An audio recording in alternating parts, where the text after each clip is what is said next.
اعوذ باللہ من الشیطان الرجیم، بسم اللہ الرحمن الرحیم۔ حکیم میاں احسن آپ کی خدمت میں حاضر ہے۔ اچھا، سوزاک پرانے سے پرانا سوزاک ہو، اس کے لیے ایک بہترین چیز اور بے ضرر چیز میں آپ کو بتاتا ہوں کہ 10 تولے آپ نے پھٹکڑی سفید لینی ہے۔ 10 تولے پھٹکڑی سفید لے کے اس کو موٹا موٹا کوٹ لیں، اور بیروزہ پنسار سے آپ کو مل جائے گا۔ بیروزہ آپ نے لے کے تو اس کو آپ نے گرم کرنا ہے۔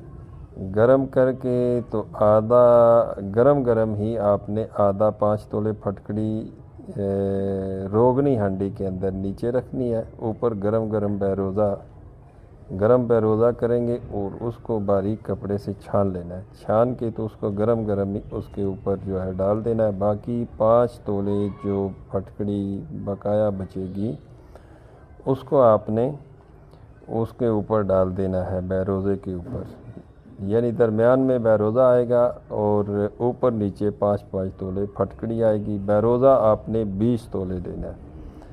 تو اس کو گل حکمت کر کے 5 کلو کی ایک آگ دیں۔ آگ دینے کے بعد آگ ٹھنڈی ہو جائے تو نکال لیں۔ اس کا وزن اگر فرض مال اس کا وزن 10 تولے 15 تولے جتنے تولے اس کا وزن بنے گا، اس سے آدھے وزن کے اندر آپ نے کوزہ مصری اس کے اندر شامل کرنی ہے، یعنی 10 تولے فرض مال اس کا وزن نکلتا ہے تو آپ نے کوزہ مصری اس کے اندر 5 تولے شامل کرنی ہے اور اس کو پاؤڈر کر لینا ہے۔ 3 گرام اس کی خوراک ہے۔ 3 گرام صبح و شام آپ نے استعمال کرنا ہے۔ ارک مکو کے ساتھ دیں، ارک کاشنی کے ساتھ دیں، آپ مسکے کے ساتھ لے سکتے ہیں، دودھ کی کچی لسی کے ساتھ لے سکتے ہیں، دہی کی لسی کے ساتھ لے سکتے ہیں گرمیوں میں۔ تو یہ ایک بہترین چیز ہے، آپ 10-12 دن اس کو یوز کریں گے، پرانے سے پرانا سوزاک، پیشاب کی جلن کا مسئلہ، مثانے کی انفیکشن کا مسئلہ ٹھیک ہوگا۔